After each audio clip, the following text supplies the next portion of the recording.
혹시 갑작스럽게 해고 통보를 받으셨나요? 정말 눈앞이 캄캄해지는 순간이죠. 하지만 괜찮습니다. 오늘 이 복잡하기만 한 부당해고 절차, 제가 하나부터 열까지 알기 쉽게 설명해 드릴게요. 정말 영화나 드라마에서나 보던 당신 해고야 라는 말을 막상 듣게 되면 정말 모든 게 끝난 것 같은 기분이 들죠. 하지만요, 이게 전대로 끝이 아닐 수 있습니다. 여러분의 권리가 뭔지, 또 어떤 절차를 밟아야 하는지 제대로 알기만 하면요, 결과를 완전히 뒤집을 수 있거든요. 자, 그럼 가장 중요한 첫 순간으로 한번 돌아가 보죠. 해고 통보를 딱 받았을 때 뭘 해야 하고, 또 반대로 뭘 절대 하면 안 되는지 한번 제대로 파헤쳐 보겠습니다.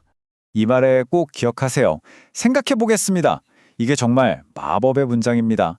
그 자리에서 섣불리 동의하거나 뭐에 홀린 듯이 서류에 사인하면 절대 안 돼요. 그냥 딱 이 한마디 생각해 보겠습니다 하고 그 자리를 나오는 게 최고의 방법입니다. 자, 이게 왜 그렇게 중요하냐면요. 일단 구두로라도 네 라고 동의하면 안 되고요. 특히 이 사직서, 여기엔 절대 서명하시면 안 됩니다.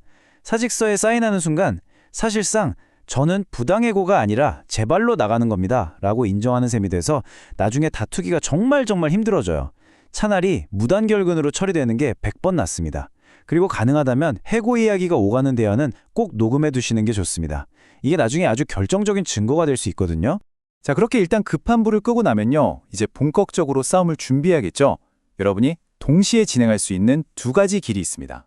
이 표를 보시면 딱 감이 오실 거예요. 왼쪽은 해고예고 수당이고 오른쪽은 부당해고 구제 신청이에요. 이건 완전히 다른 두 가지 트랙입니다. 해고예고 수당은 노동청에 가서 저 30일 전에 해고 통보 못 받았으니 한 달치 월급 주세요 하는 비교적 간단한 절차 문제고요. 우리가 오늘 집중할 부당해고 구제 신청은 노동위원회에 가서 이 해고 자체가 부당합니다 라고 해고의 이유를 따지는 훨씬 더 근본적인 싸움이죠. 중요한 건 이 두 가지를 동시에 진행할 수 있다는 겁니다.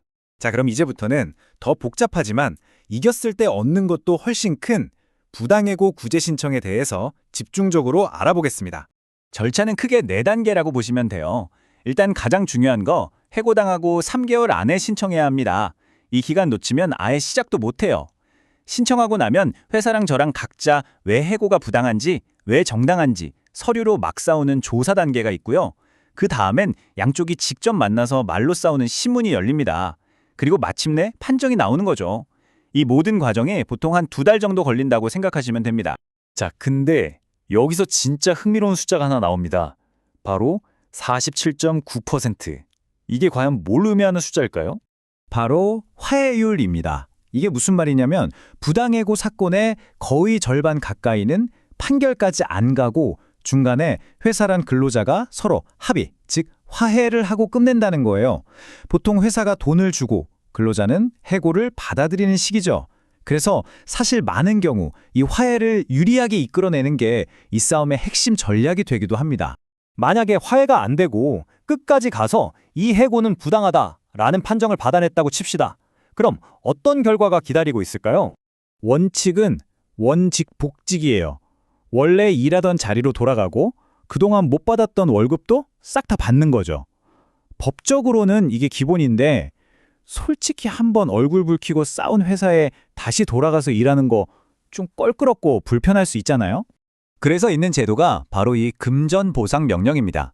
저 복직 안 할래요. 대신 돈으로 주세요 라고 요청할 수 있는 거죠. 그럼 못 받은 월급에다가 근속연수 같은 걸 고려해서 추가 보상금까지 얹어서 받게 됩니다. 여기 공식도 나와 있죠? 이걸로 계산해서 돈으로 보상받고 깔끔하게 끝낼 수 있는 옵션입니다. 여기서 진짜 중요한 꿀팁 하나 드릴게요. 협상에서 최고의 합의금을 받아내려면 끝까지 나는 무조건 복직하고 싶다고 주장하는 게 유리합니다. 왜냐하면 회사는 복직시키는 걸 가장 부담스러워하거든요. 그래서 제발 복직만은 하지 말아줘 하면서 더 좋은 조건의 합의금을 제시할 가능성이 높아지는 거죠. 자, 이제 회사랑 줄다리기 끝에 드디어 만족스러운 금액으로 합의를 받습니다. 그런데 여기서 끝이 아니에요. 여러분이 실제로 통장에 받게 될 돈은 아주 사소해 보이는 디테일 하나에 달려 있습니다. 이게 진짜 중요한데 많은 분들이 놓치는 부분이에요.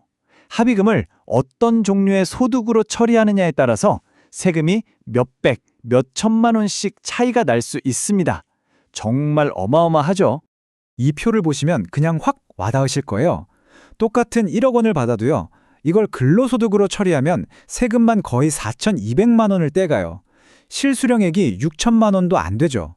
그런데 이걸 퇴직소득으로 처리하면 세금이 500만 원밖에 안 됩니다. 내 손에 쥐는 돈이 9,500만 원이에요. 똑같은 1억인데 세금 처리 당식 하나로 무려 3,700만 원이나 차이가 나는 겁니다. 정말 엄청나죠. 그래서 결론은 이겁니다. 합의할 때 총액만 정하면 안 되고요. 이 돈을 어떤 소득으로 처리할 건지, 즉 소득 구분까지 반드시 합의서에 명시해야 합니다. 일반적으로 퇴직소득이 세금이 제일 적고 근로소득이 제일 많다는 거 기억하시고요. 최종 합의서에는 세금 다 떼고 실제로 내가 받는 돈, 실수령액을 아예 딴 박아두는 게 가장 안전하고 확실한 방법입니다. 해고! 정말 생각만 해도 막막하고 두려운 일이죠. 하지만 오늘 우리가 살펴본 것처럼 이 게임의 규칙을 제대로 알고 있으면 충분히 싸워볼 만합니다. 오히려 이 상황을 내게 유리하게 이끌어갈 힘이 생기는 거죠. 자, 여러분은 여러분의 권리를 지킬 준비가 되셨나요?